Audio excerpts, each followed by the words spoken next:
আসসালামু আলাইকুম। আপনি কিভাবে ফেসবুক হিস্টোরি চেক করবেন এই ভিডিওতে দেখাবো। আমরা ফেসবুক দীর্ঘক্ষণ ব্যবহার করি, আর এই সময়ের মধ্যে আমরা অনেক ভিডিও ছবি দেখি এবং অনেক কমেন্ট করি এবং অনেক কিছু সার্চ করে থাকি। আর এসব সবকিছু আপনি কিভাবে দেখবেন এবং প্রয়োজনে ডিলিট করবেন, বা আপনি যদি কমেন্টে ভুল করে থাকেন বা এটা সংশোধন করবেন, এই ভিডিওতে আমি দেখাবো। ওকে, এর জন্য আপনি ফেসবুক অ্যাপে ক্লিক করবেন। ওকে, ক্লিক করার পরে দেখুন এখানে 3 লাইনস দেওয়া আছে, এখানে আপনি ক্লিক করবেন। করার পরে সেটিংস, এখানে আপনি ক্লিক করবেন। ওকে, করার পরে একটু নিচে যাবেন। নিচে যাওয়ার পরে দেখুন এখানে দেওয়া আছে অ্যাক্টিভিটি লক, এখানে আপনি ক্লিক করবেন। ওকে, এখানে আসার পরে দেখুন এখানে পাবলিক পোস্ট, আপনি কি কি পোস্ট করেছেন অথবা শেয়ার করেছেন এখানে আপনি দেখতে পাবেন। ওকে, আপনি চাইলে এগুলো আপনি ডিলিট করতে পারেন বা রেখে দিতে পারেন, এটা আপনার ইচ্ছা। ওকে, তারপর আমরা ব্যাক করব। ব্যাক করার পরে দেখুন এখানে পাবলিক ট্যাগ, কেউ যদি আপনাকে ট্যাগ করে বা আপনি করে থাকেন এখানে দেখতে পাবেন। লাইভ ভিডিওস যদি আপনি করে থাকেন বা দেখে থাকেন এখানে দেখাবে।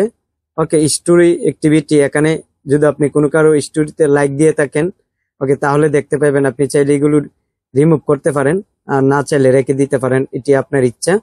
তারপর ব্যাক করবেন। ব্যাক করার পরে পেজে যদি লাইক দিয়ে থাকেন ওকে আপনি দেখতে পাবেন। আপনি চাইলে এখানে দেখুন আনলাইকও করতে পারেন, এটা আপনার ইচ্ছা। ওকে, তারপরে দেখুন এখানে ফলোইং যদি কোনো কাউকে করে থাকেন এখানে দেখতে পাবেন। ওকে, তারপরে দেখুন এখানে অ্যাড ফ্রেন্ডস যদি কোনো কাউকে করে থাকেন এখানে দেখতে পাবেন। ওকে, দেখার পরে দেখুন ভিডিও যদি কোনো কিছু সার্চ করে থাকেন দেখতে পাবেন। দেখুন এখানে ভিডিওস ওয়াচ, এখানে যদি আপনি ভিডিও দেখে থাকেন তাহলে আপনি দেখতে পাবেন। আপনি চাইলে এগুলো আপনি ডিলিটও করতে পারেন। ওকে, এটি আপনার ইচ্ছা। তারপর ব্যাক করব। ব্যাক করার পরে দেখুন এখানে সার্চ হিস্টোরি, এখানে আপনি কি কি দেখেছেন ওকে কি কি সার্চ করেছেন এখানে দেখাবে। ওকে, দেখার পরে গ্রুপ আছে, এখানে দেখুন ইউর কমেন্টস, এখানে আপনি ক্লিক করার পরে কাকে আপনি কমেন্ট করেছেন এগুলো আপনি এখানে দেখতে পাবেন। ওকে, আর সবচেয়ে দেখুন অ্যাক্টিভিটি হিস্টোরি, এখানে যাওয়ার পর আপনি সবকিছু একই সাথে দেখতে পাবেন। ওকে, আপনি চাইলে এগুলো কিন্তু আপনি ডিলিট করতে পারেন। ওকে, আপনি চাইলে এখান থেকে কিন্তু আপনি এগুলো ডিলিট করে দিতে পারেন। ওকে, তারপর আপনি যদি মনে করেন যে না এখানে 30 দিন পর্যন্ত এইগুলো থাকবে, 30 দিন পরে অটোমেটিক ডিলিট হয়ে যাবে, এই 30 দিনের ভিতরে এখানে আসলে আপনি এগুলো আপনি দেখতে পাবেন যে আপনি কাকে কয়টা কমেন্ট করেছেন, কার ভিডিওতে লাইক দিয়েছেন, কার ফটোতে কমেন্ট করেছেন বা লাইক দিয়েছেন।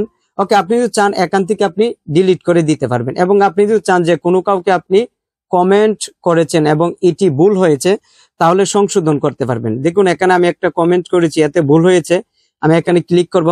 করার পরে এখন আমাকে কমেন্টটা দেখাবে। ওকে, আমি কমেন্টের উপর আপনি চাপ ধরবেন, ধরার পর এডিট, এখানে আপনি ক্লিক করবেন। করার পরে দেখুন এখানে সুন্দর লিখতে আমি ভুল করেছি। ওকে, এখানে আমরা সংশোধন করে দিব। ওকে, তারপর আপডেট এখানে করে দিব। ওকে, করে দিবার পর আপনি ইচ্ছা করলে যদি আপনি মনে করেন কোনো কাউকে আপনি কমেন্ট করেছেন এবং সেটাতে আপনি খারাপ ভাষা ব্যবহার করেছেন, আপনি চাইলে এইভাবে এখানে আসার পরে ডিলিট করতে পারবেন বা সংশোধন করতে পারবেন। ধরুন আমি এটা ডিলিট করে দেবো, এখানে কমেন্টের উপর চাপ ধরবো, তারপর ডিলিট। ওকে, তারপর আবার ডিলিট। ওকে, কমেন্টটা ডিলিট হয়ে যাবে।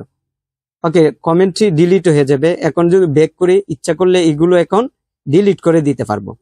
ওকে, আমি ইচ্ছা করলে এখানে যা আছে সবকিছু ডিলিট করে দিতে পারবো। আর আপনি চাইলে প্রত্যেকদিন এখানে এসে আপনি চেক করতে পারেন কোথায় কি করেছেন, বা আপনি ডিলিট করতে পারেন। ওকে, যদি আপনি ডিলিট না করেন 30 দিন পরে অটোমেটিক ডিলিট হয়ে যাবে। ওকে, তাই ভিডিওটি কেমন লেগেছে কমেন্ট করে জানাবেন, আর এই চ্যানেলে নতুন দর্শকে থাকলে চ্যানেলটি সাবস্ক্রাইব করবেন। তাই সবাই ভালো থাকবেন, আজ এখানে বিদায় নিচ্ছি। খুদা হাফেজ।